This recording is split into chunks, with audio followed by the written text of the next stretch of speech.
And thanks everyone for joining us today. We're going to go ahead and get started. Just a little bit of background about Legal Aid at Work. We're a statewide nonprofit, and we specialize in employment-related rights, primarily of low-wage workers. Within Legal Aid at Work, we have a project we call Project Survive, which focuses on the employment rights of survivors of domestic violence, sexual assaults, and stalking. Through Project Survive, we give free legal advice. We represent people in administrative actions and in court.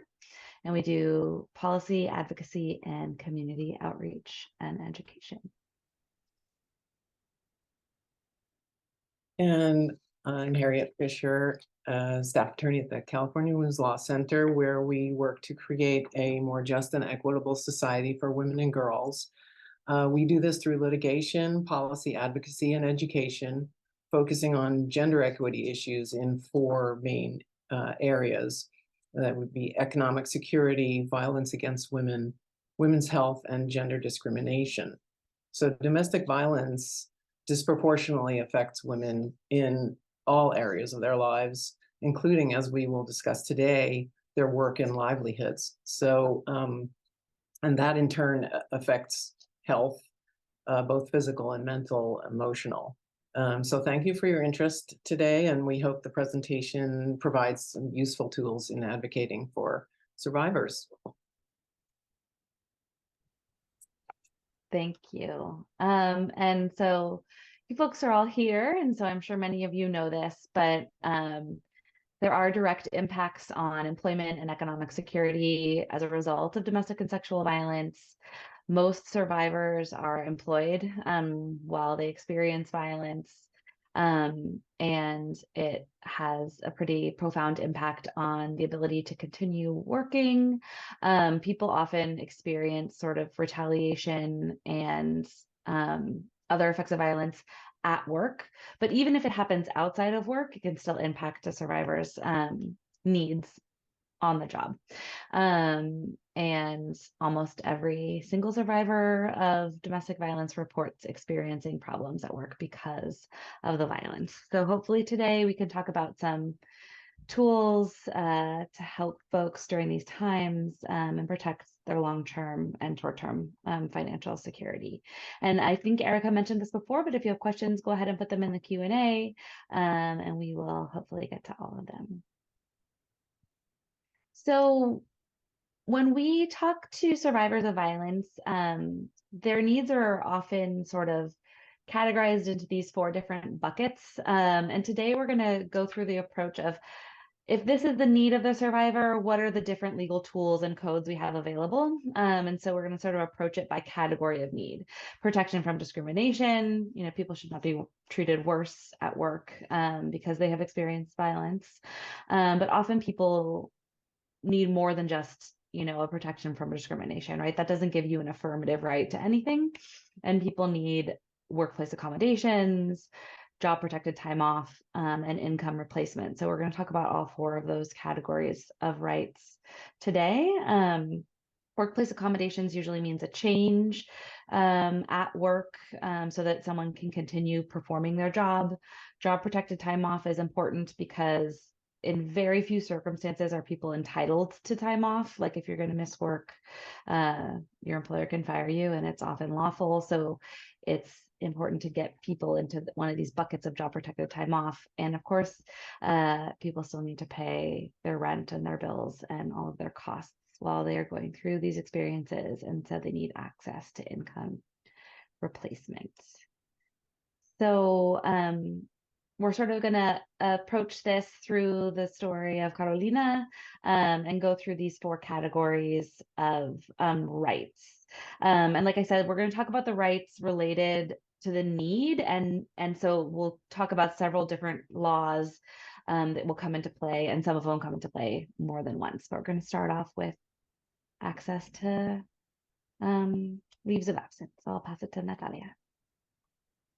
Oh, sorry. I'm going to pass it to Harriet. So yes, our hypothetical today involves Carolina. She's a domestic violence survivor who, for the last 2 years, has worked full-time as a forklift driver for a warehouse company. As a result of domestic violence, she suffers from PTSD and needs time off for treatment, to get treatment and to recover. Even after she comes back to work, she'll still need support, as there will be an adjustment period. So throughout the presentation, we'll come back to Carolina's story to examine her rights in more detail.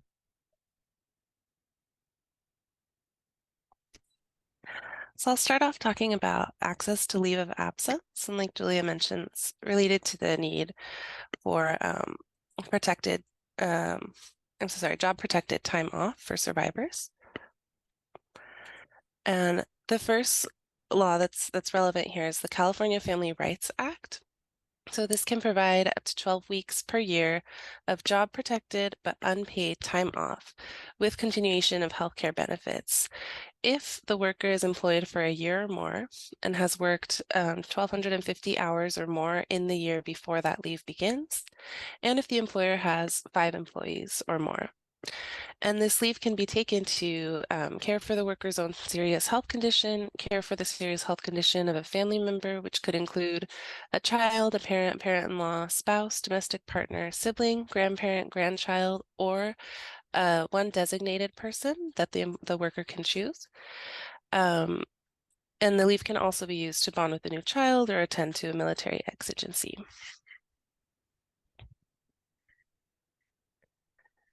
And then 2 other laws that are also relevant to the job protected time off is the Americans with Disabilities Act, the ADA, the California Fair Employment Housing Act, or FEHA. So workers with disabilities have the right to changes or reasonable accommodations at work, unless these were to cause an undue hardship for the employer. And so for survivors, a leave of absence can be a form of a reasonable accommodation, and medical certification to show that they need this leave as an accommodation may be required. And so just to compare with the previous slide, California Family Rights Act leave and leave as a reasonable accommodation for a disability both may require a medical certification. However, under California Family Rights Act, there's no undue hardship defense. And also the employer must continue health insurance coverage. And then for the other 2, there's no length of tenure or hours requirement to request an accommodation for a disability.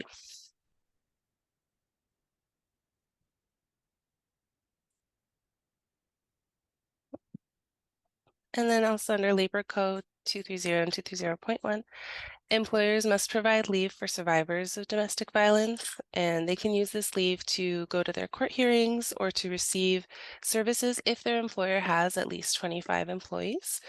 And these services can include any doctor or counseling visits. They can also include any temporary or permanent relocation needs, including shelter stays, safety planning, and then also meeting with a sexual assault counselor or a domestic violence advocate.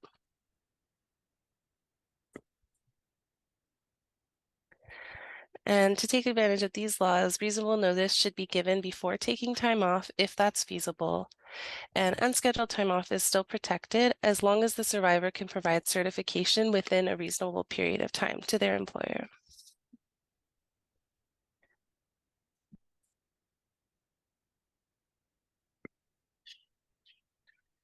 And so a little bit about that certification. The employers may request this certification, and it can be a letter from the domestic violence or sexual assault counselor or a healthcare provider. It can also be a police report that documents the violence. It could be a court order, including the restraining order, or a written statement signed by the survivor verifying that the crime or that abuse occurred. And the employer can request the survivor provide this every 6 months.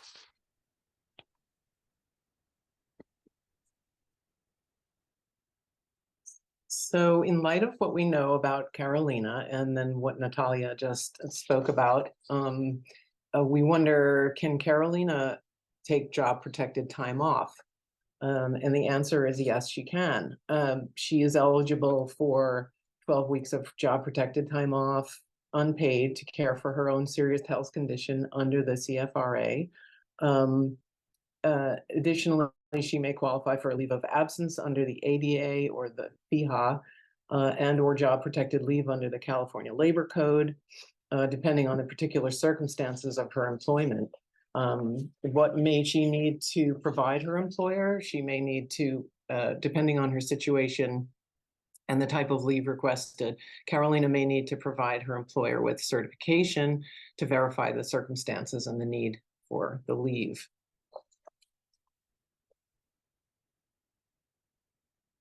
Great. So we're going to protect her from getting fired, right? Which is step number one. Please don't fire a survivor when they take time off, right, to deal with the implications of violence. But that is only sort of half the puzzle. And unfortunately, this is a little bit of piecework. All of these rights live in different places, and you have to kind of weave them together for folks that you're working with. But the next piece is access to pay. So let's say the employer has to keep their job, maybe keep their health insurance, depending on which kind of leave they're under. The worker is still going to need access to income while they are unable to work. And fortunately, there's a couple of options for folks that they can access. The first is sort of the one place where job protection and pay overlap and come from the same source. And that's in paid sick days and paid safe days. And many of you may have heard of paid sick leave before, but one sort of like little known fact is that anything that's covered by the paid sick leave ordinance in California also covers paid safe days, which means that folks can use any of their paid sick days provided by the Labor Code for any of the reasons that Natalia talked about, that the Labor Code protects for taking time off due to violence. So that includes going to see your rape crisis counselor or your medical provider or your DV counselor, safety planning, participating in any safety planning, relocating, and those kinds of reasons that are in the Labor Code. You can also use paid sick days for. The way that the statewide ordinance or statewide law for paid sick days works is it applies to every employer, and folks accrue paid sick time as they work. So you accrue 1 hour for every 30 hours you work. But there are many, many jurisdictions within California that provide more than the 3 days as a requirement. So depending on where the person works, it might be worth just checking. And for example, San Francisco can provide up to 9 days of paid sick time if you work for an employer that has more than 10 employees. Santa Monica, West Hollywood, Emeryville, Oakland, all have similar ordinances, so it's worth just double checking that. But at a minimum, anywhere in the state is at least 3 paid days. And so let's see what Carolina is going to do now. So we're back to Carolina, and at this point, the perpetrator is repeatedly calling her work number, and he's showed up at her. The perpetrator has showed up at her work site, her job site. So she would like to have a restraining order. She needs time off from work to go to court to file, to have the paperwork served to the perpetrator, and to attend hearings. So what can Carolina do? So in this situation, Carolina can use paid sick or safe days, which she may have more or less of depending on the jurisdiction, as Julia spoke about, and how many days or hours she has accrued. She can also take advantage of job protected leave under the Labor Code to go to court. In that instance, she would want to give reasonable notice beforehand, if possible. If not possible, then her absence is unscheduled. She can provide certification within a reasonable time frame afterwards and still be covered. Yeah, thanks. And notice that those are like a little bit different than the sort of health-related leaves of absence under the California Family Rights Act and the ADA FEHA. So we're going to keep talking about wage replacement because 3 days is a tiny drop in the bucket, and folks need more than that. They need more time than that. And so fortunately, California has a social insurance program called State Disability Insurance. It's often abbreviated as SDI. And it provides income replacement if you are unable to work due to a non-workplace injury. And the reason it's a non-workplace injury is because if it's a workplace injury, people are supposed to get workers' compensation. So this is sort of like a parallel program to workers' compensation. And the source of the injury doesn't matter, right? The benefit is the same. So, or illness. And this covers any kind of physical injury or illness and also mental conditions as well. So PTSD would be included, depression, for example. What SDI provides is either 60 or 70% of people's income for up to 52 weeks. If somebody's going to go for the period of time that a person receives this benefit for depends on how long their medical provider certifies them. So the maximum under the law is 52 weeks, but most people take a much shorter period of time than that.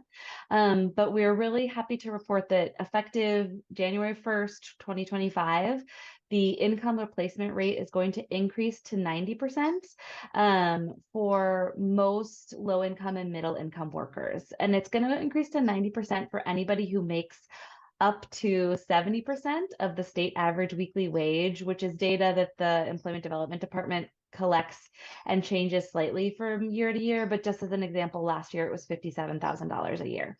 So most workers are going to qualify for 90% of the income replacements, which we hope will make a really big difference for low wage workers needing to use this time off, because 60 or 70% is certainly better than nothing, but you still have costs, and low wage workers sort of disproportionately tend not to use these programs because they can't afford to take even a small pay cut during that time. And one other thing about the state disability insurance program is that there's a 1 week required waiting period, which is really a misnomer. It's not that you have to wait, it's that the first week is unpaid. So if somebody takes a total of 4 weeks off and they get certified for disability insurance for that entire 4 weeks, they're going to get 3 weeks of income replacement, because the program is just set up to make people sort of endure a week of unpaid leave before this benefit will kick in. The other program that is very similar and maybe less known than state disability insurance is called paid family leave. And it's a very similar program, except the reason that you use it is because you are caring for someone else. So you would apply for state disability insurance if you yourself have an injury or an illness that's making it unable for you to do your work. And you apply for paid family leave if you're caring for someone else, a family member that has a serious health condition. Or you can also use paid family leave to bond with a new child or related to similar military exigencies. But the context we're going to talk about it is to care for a family member with a serious health condition. It's the same amount of money. The difference is that paid family leave is up to only 8 weeks per year. And again, you can care for a child, parent, spouse, parent-in-law, registered domestic partner, sibling, grandparent, or grandchild. This is the same list of family members that Natalia said for the job protected leave law, the California Family Rights Act, except that it does not yet include a designated person. We hope, knock on wood, that will change this year. There's pending legislation, but right now there's a little bit of a misalignment between those two things. And similarly, the income replacement rate for paid family leave is going to increase to 90% for most people starting in 2025, which is something we're really excited about. And one really important thing I just wanted to flag for everybody is that citizenship and immigration status do not impact someone's eligibility for disability insurance or paid family leave, meaning undocumented workers can access disability insurance and paid family leave. This is a really common misconception, and it works very differently, right, than most benefit programs that people are perhaps more used to dealing with. And that's why I think a lot of people assume that they are not eligible, but they are. It's really like an insurance program. And if you have paid the premium, then you're eligible for the benefit. And the way that you pay your premium is through required mandated paycheck deductions that are automatically taken out by payroll. So as long as you've paid that, you should be eligible. And folks can check by looking at their pay stub, and it has a deduction that usually says CA SDI. And we've actually worked really closely with the Employment Development Department, and they have recently put up a whole new webpage sort of designed for undocumented workers to answer frequently asked questions and sort of give more information around this, because it's a very common misunderstanding that undocumented workers cannot access these benefits, but they can. And of course, other people can too. And it's really, really changes the ability of people to actually take the time off that they need to get well and recover. So I'm going to pass it back to Harriet. So to this point, we've been discussing Carolina's rights as the survivor herself, the actual domestic violence survivor. But a survivor's loved ones and caregivers are covered as well, as Julia mentioned. So if Carolina's sister, Cheryl, wants to help care for Carolina during this time, she may be entitled to job protected leave if she's been at her job for a year, if she has worked for 1,250 hours and there are at least 5 employees. She may need to provide certification again. And if she has paid sick or safe days, she can also potentially use those to effectuate her leave of absence. And then on the next slide, we have additionally, Cheryl may receive up to 8 weeks of partial wage replacement through the Paid Family Leave Act, which she would apply for through EDD, which on the last of Julia's, one of Julia's slides, there was a little logo, and I think the website was there, edd.ca.gov, I believe, is where the Employment Development Department lives on the web. And so this little timeline graphic just shows how wage replacement and job protected leave kind of overlap for that, at least that 8-week period. Yeah, and this actually reminds me of something I forgot to say that is a really common question is, ideally, folks use both job protection and wage replacement at the same time. But as you've seen, there are different laws and they have slightly different eligibility requirements. So they don't necessarily correspond with each other. And people have to do each of those processes separately, right? So for the job protected time off, that's the certification that you give to your employer, right? For the wage replacement, that is an application with the EDD. And those two people are not really talking to each other. So sometimes people will apply for the wage replacement part and not communicate with their employer and end up getting fired, or they communicate with their employer and then they wonder where their money is. And unfortunately, they have to do both things. And it's sort of the way that it's set up, which is not ideal. And you can see here, there's another disconnect too, right? That the job protected leave lasts longer than the wage replacement. But again, because they're not connected, it just sort of depends on how those things work out. And the one other thing I forgot to say about state disability insurance is the same sort of question as you saw on this graph, which is state disability insurance can go for up to 52 weeks, right? But someone's job protected leave under CFRA is going to run out at 12 weeks. And so what someone should do if they continue to be disabled and unable to work beyond their 12 weeks of job protected leave under CFRA is go to that second step that Natalia talked about, which is request a reasonable accommodation for a disability under the ADA and FEHA. So there's ways to kind of like weave all these different programs together, but again, they're not all unified and cohesive, and it requires the survivor to do a lot of different documenting to different people. And so the one other thing I wanted to talk about in terms of wage replacement is sort of a last option for folks, which is if you have to leave your job, then you may be entitled to unemployment insurance. Typically, unemployment insurance is not available to folks who kind of just quit, like, hey, I don't want to work here anymore.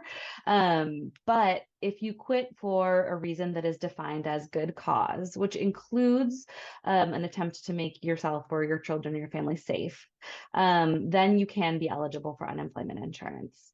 Unemployment insurance is always going to be less money than disability insurance or paid family leave. So those are better options if folks are eligible for those.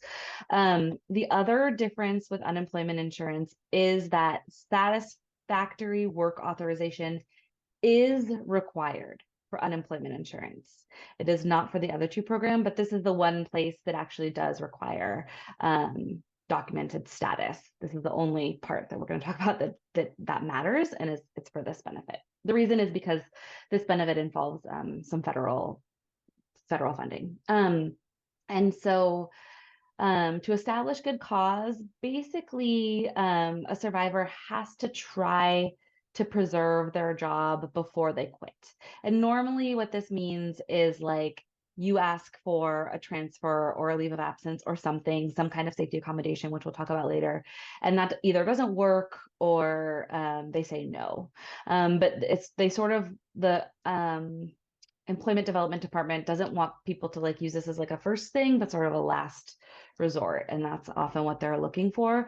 Of course, if it's not feasible, then you don't have to do it, right? Like we once represented somebody who was assaulted by, like she worked at a store, there was not that many employees, and she was assaulted by her supervisor, right? She doesn't have to go to that supervisor and ask him for a leave of absence to quit and be eligible for unemployment. That's not, a reasonable person wouldn't have to do that. So, but again, it's like a best practice if you are advising someone for them to ask for a leave first, and then if that doesn't work, apply for unemployment insurance. One other thing about this is that typically for unemployment insurance, when a worker gets unemployment insurance, that employer's reserve account is charged. It is not charged if the reason is because of domestic violence. And so it's actually in the person's interest to tell the EDD that that's why that they quit their job when they file their claim, because then the employer's reserve account does not get charged, and the employer is not likely to dispute that worker's unemployment claim. Otherwise, the employer will say, no, we didn't fire them, and then they have to appeal, and it's sort of a hassle. But if the employer is not getting charged, then that usually doesn't happen. So we're back to Carolina, and at this point, she needs to take some time off to attend to her restraining order matters. We wonder, can she get some income during this time off? So as we discussed earlier, she can request to use any paid or sick or safe days that she has accrued from her employer. Can she receive income beyond those paid sick days or safe days to treat her PTSD, which would qualify as a disability. So once again, she can use her paid sick days or safe days, and beyond that, she can apply for the SDI, the state disability insurance. Her healthcare provider will have to certify that application, which would happen through the EDD again.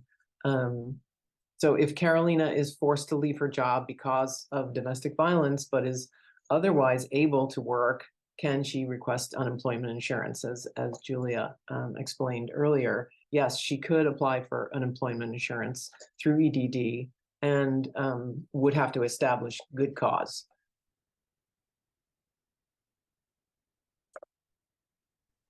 So now we'll talk about access to accommodations. Once the leave is over and the survivor, Carolina, returns to work, she might need some accommodations to keep her safe there.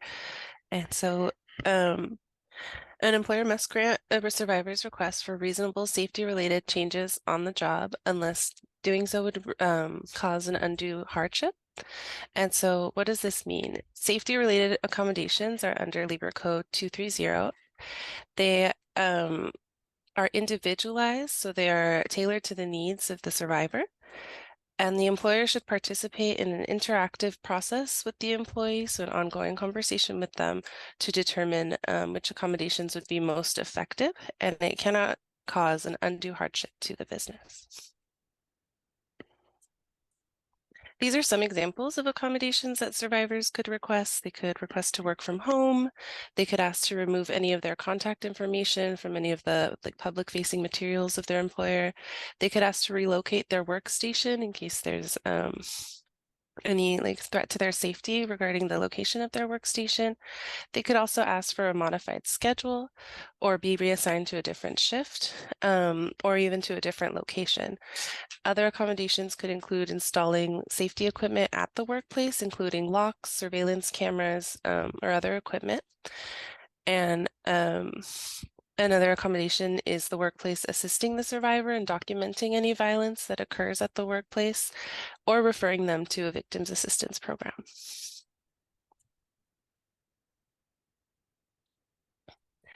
And so if a survivor is asking for a safety-related accommodation, they must inform their employer that they are a survivor of domestic violence. An employer cannot retaliate against a survivor for requesting a reasonable accommodation that's set to protect their safety. And an employer can also not discriminate against an employee because they have disclosed to their employer that they're a survivor. And to the extent possible, an employer must keep any information regarding their accommodation confidential and must inform the employee before they disclose this with anyone. And all of this is under Labor Code 230. So, like we mentioned before, the disability accommodations, workers with disabilities have the right to changes or reasonable accommodations at work unless these cause an undue hardship for the employer. And disabilities are defined as impairments that could limit major life activities. So these major life activities could be walking, sleeping, eating, breathing, the functions of bodily systems, interacting with other people.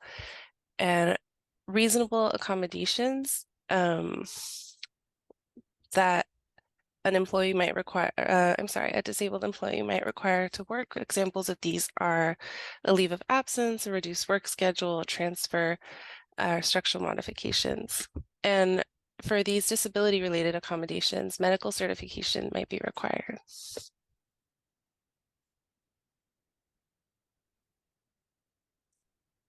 So when Carolina returned from her leave of absence, her employer had moved her workstation nearer to the front entrance of the building. She asked for it to be moved to a less exposed area near the back of the building to avoid being seen by her abuse perpetrator should they drive past and look through the front window. So what are Carolina's rights? Carolina may request reasonable safety accommodations, as Natalia discussed, such as changing the location of the station, which is one of the accommodations listed in the earlier list, as long as it's not an undue burden on the employer. Her employer may ask her to certify that she is a domestic violence survivor, so that is lawful for them to request that. And due to her PTSD diagnosis, she can also request disability accommodations. And again, her her employer may ask for medical certification for that.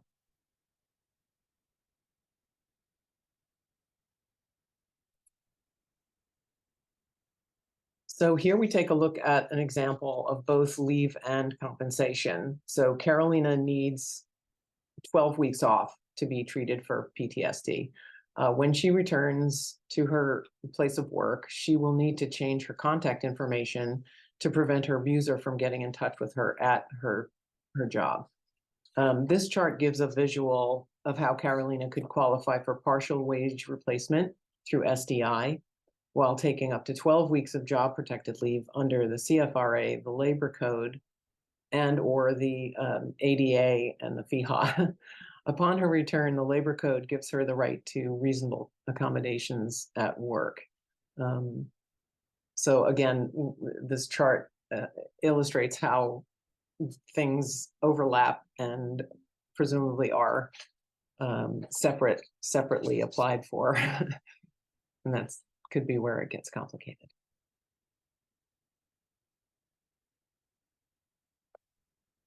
Yeah, it's like it's designed by lawyers or something. Not the best system.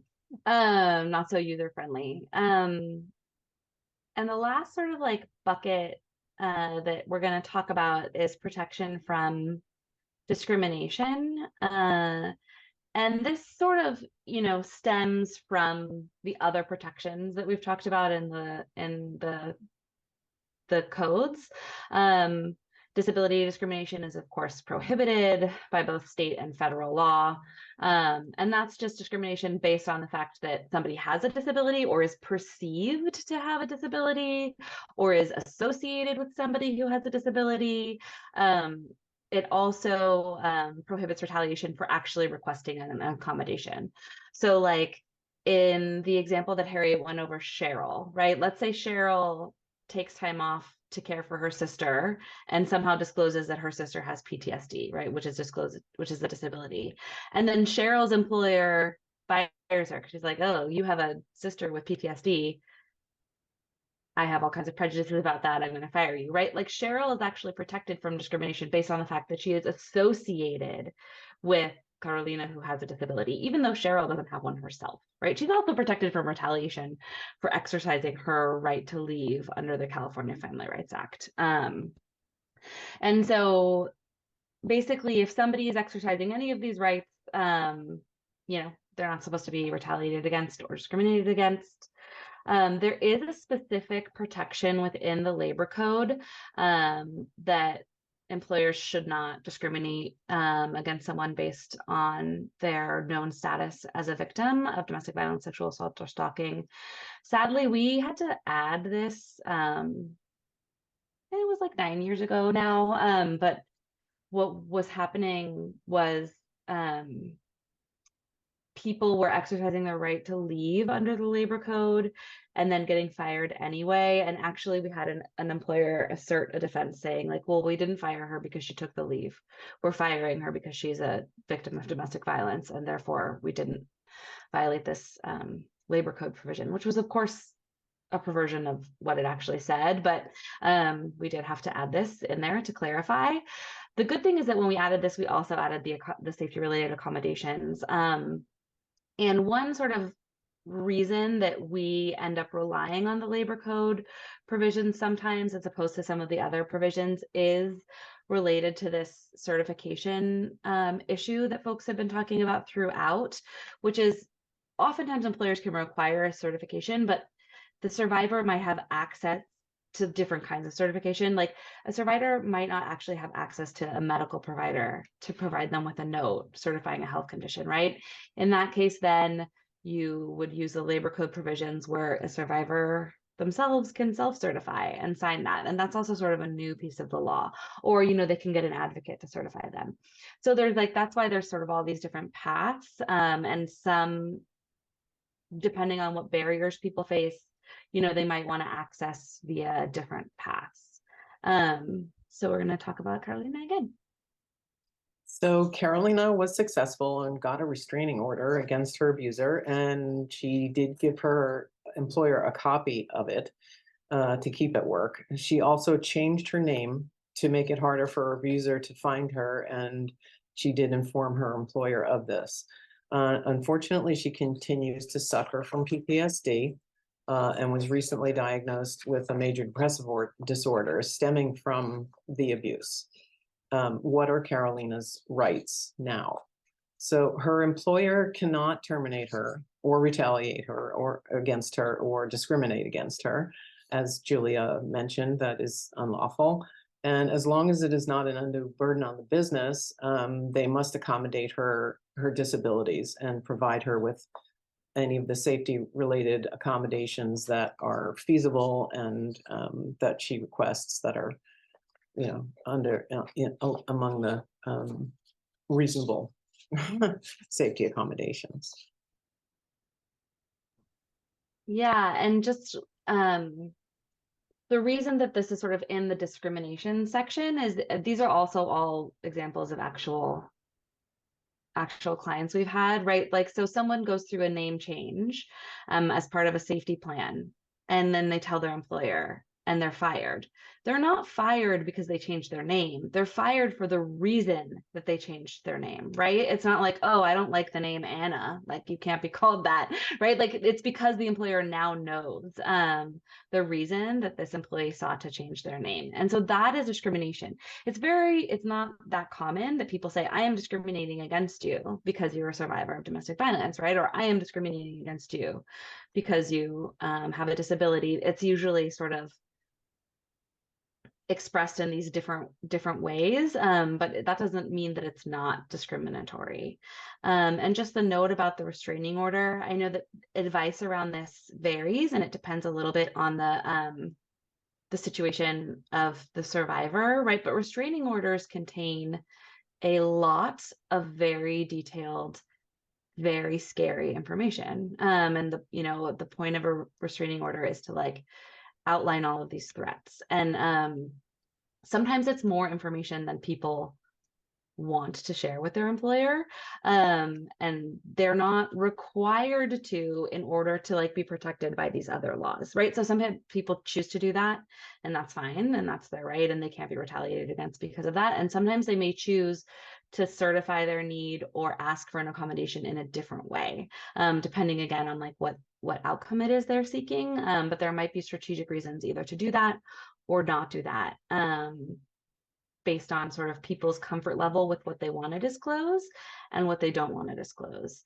And that's the same too for sort of which one of these avenues folks decide to pursue. Is maybe it's a real barrier to disclose that they're a survivor of violence, but it's less of a barrier to say I have a serious health condition for them, right? And so like there's other ways to try to get people to these outcomes and needs, based on sort of what they're comfortable sharing, how they're able to certify. And again, you do have to share enough information with the employer, obviously, for them to understand that these protections are triggered. And that can be a problem. We see sometimes people are too vague. They say like, I'm experiencing personal problems, right? Or I'm dealing with family issues. And, we usually advise people to have more specific language than that. We have some samples too on our website.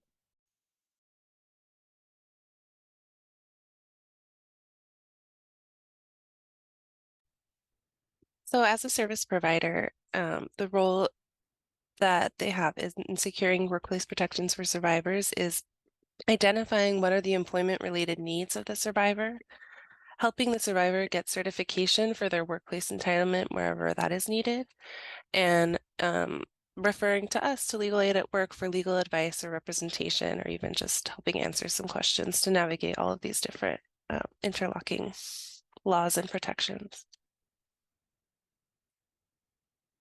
And just to summarize, so survivors have the right to job-protected leave to go to court, seek out services, meet with counselors, safety plan, or they can also take this leave because of a serious health condition or disability. There's not a requirement under that job-protected leave that the employer compensate their pay, but the survivor can use paid sick days, or they can also apply for paid family leave or state disability insurance through the Employment Development Department. Paid family leave is wage replacement to care for a close family member with a serious health condition, and state disability insurance is wage replacement for the survivor themselves if they're unable to work due to a non-workplace related injury, illness, or disability. And then if the survivor needs to leave their job, but they're still able and available to work, they can use unemployment insurance. Survivors have the right to reasonable accommodations at work, and they have the right to be free from discrimination.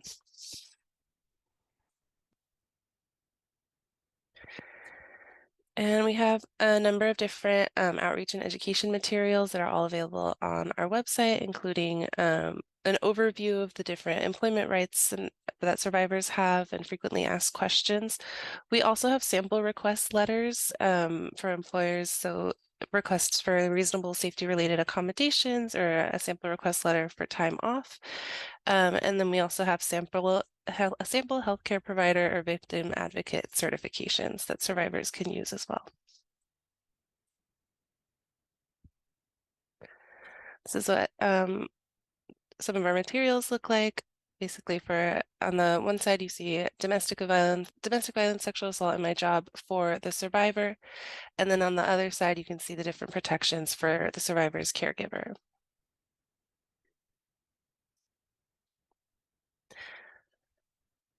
That's it. This is our website and our hotline in case anyone has extra additional questions or to view our additional resources. And please share this with any survivors that you might know who might need help with their workplace rights. So I noticed that there's a question in the Q&A that says, so the CFRA allows an employee 12 weeks of leave. How much time is available under Labor Code 230.1? Thank you very much for this question. I'm sorry I missed it in the, I'm sharing my screen and it's hard for me to see both. So the way that the labor code is written is it says, you know, the survivor is not entitled to more time under this labor code provision than they would be under the FMLA. The FMLA is the Federal Family and Medical Leave Act. So basically what that means is we interpret it as it means 12 weeks. And also just to point out, we didn't actually talk about the Family and Medical Leave Act, the federal FMLA. We only talked about the state version. And the reason is because the state version applies to way more workers. If any of you are leave nerds like I am, the federal FMLA only applies to employers with at least 50 employees. That excludes 40% of the workforce, and it disproportionately excludes low-wage workers.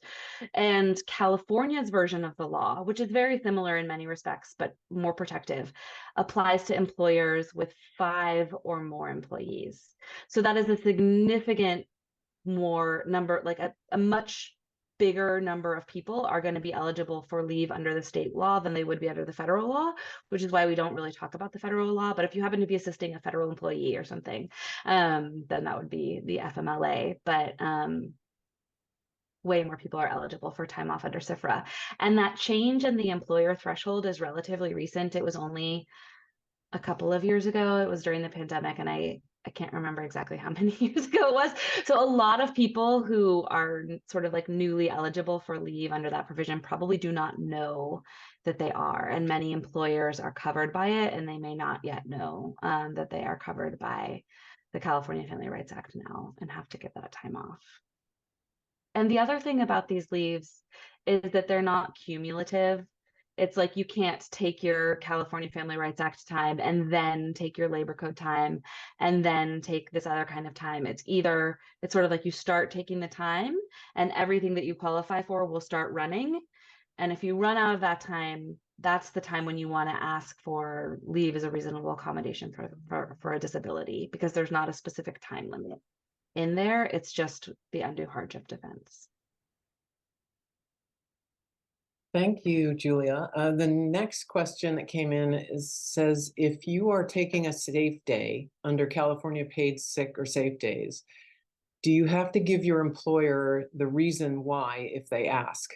Or can you keep the reason private if you don't want to disclose your domestic violence status to your employer yet?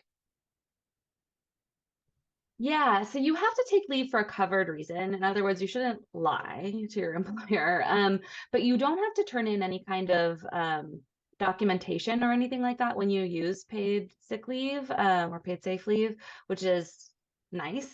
It's also just kind of like the most intuitive for people, right? This is the one place we said where it's like a one-stop. You know, you just call your employer, you should follow whatever procedures they prescribe for calling in sick, but you don't have to give them any kind of documentation and you don't have to give them a specific reason, but you shouldn't be using paid sick leave for a reason that is not covered, if that makes sense. But if you're using it for a covered reason, you can say, I'm using my, paid sick leave hours. And they can't ask you for certification for that. And do these protections apply to independent contractors is another question we have. Great question. The short answer to that question is no. These are all employee protections. So people have to be employees to be covered by them. Although there's a difference. There's a difference between a true independent contractor and then somebody who's a contract employee. What we're seeing a lot now is people who are sort of these permatemps. So they're placed with employers through a staffing agency. So they're like a contract employee, but they are still employees, even though they're on a contract term. A true independent contractor is supposed to be somebody who sort of like has their own business, controls their own means of performing the work, schedule, that kind of thing. Many people are misclassified as independent contractors. So the person hiring them says, okay, you're an independent contractor. But that's actually not the determinative factor. What matters is the way in which that person controls their work. And it's like a multi-factor test. It's not really a black and white line, but there's a huge number of people who are misclassified as independent contractors. And if they have been misclassified, then of course they are actually eligible for all of these things because they can't be punished for like having been misclassified, initially, and then they're, because of that initial violation of their rights, excluded from these other rights. But it adds a little bit of layer to the fight where you have to first show like, wait, this person has been misclassified. They should have actually been classified as an employee. And then because they were an employee, they had the right to all of these protections.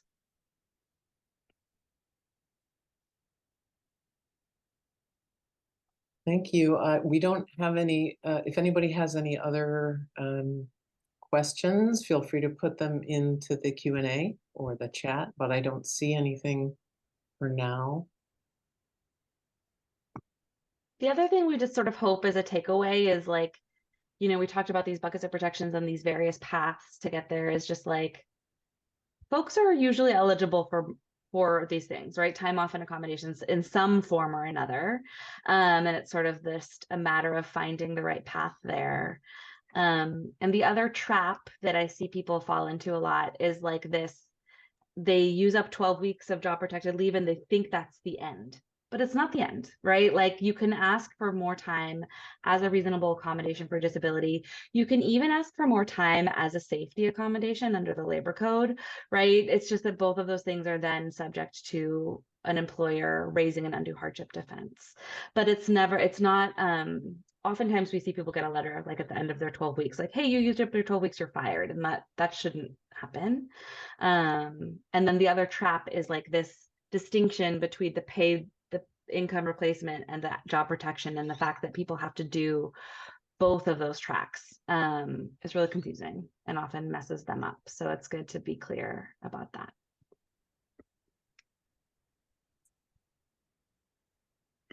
I'm assuming I can ask my question now. Yes, Go go ahead. ahead. Oh, okay. Thank you. Some employers are saying that they need to lay them off, the victims of domestic violence, because then they're concerned and afraid that, let's say that the abusing partner comes in and he does shooting around the office, then others will file a lawsuit saying you knew this might have put us in danger and you didn't do anything about it. Have you heard of anything like this coming up? Yeah. This has happened to several of my clients. It's sort of like once they disclose the fact that they're a survivor, the employer just wants to like get rid of them, right? And like maybe it's based in some kind of concern for overall safety, or just like this desire to like avoid like having to deal with it. But that falls under like these retaliation protections, right? Like an employer cannot retaliate against an employee for disclosing these things, for requesting a safety accommodation. They also have an affirmative obligation to protect employees, including the survivor, right, who is an employee, from harassment from the outside. There's also, these are sort of, we didn't talk about OSHA, which is the Occupational Health and Safety requirements, but there's also very specific protections under those laws for people who disclose a threat. Because if you think about if you think about what would happen if that were permissible, right?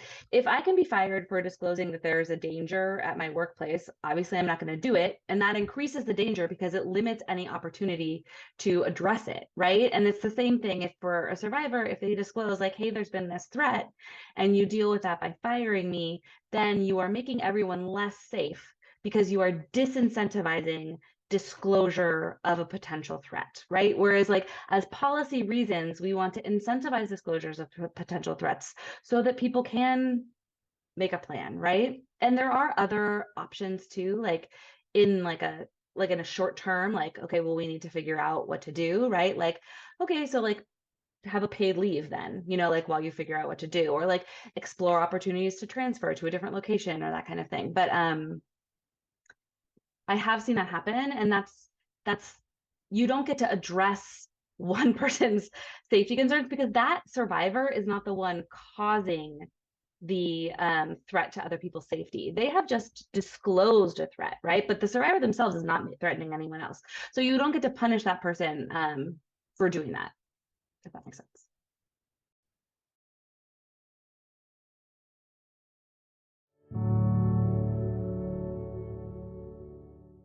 Thank you for joining us for today's webinar. This webinar was hosted by the Legal Aid Association of California, also known as LAAC. We are the membership organization for California's civil legal aid nonprofits. Our job is to advocate in the legislature, in the courts, and with the State Bar of California on behalf of the community of nonprofits that serve low-income Californians. In addition to our online and in-person trainings, LAAC provides coordination and advocacy for increased funding to support organizations like yours. Thank you.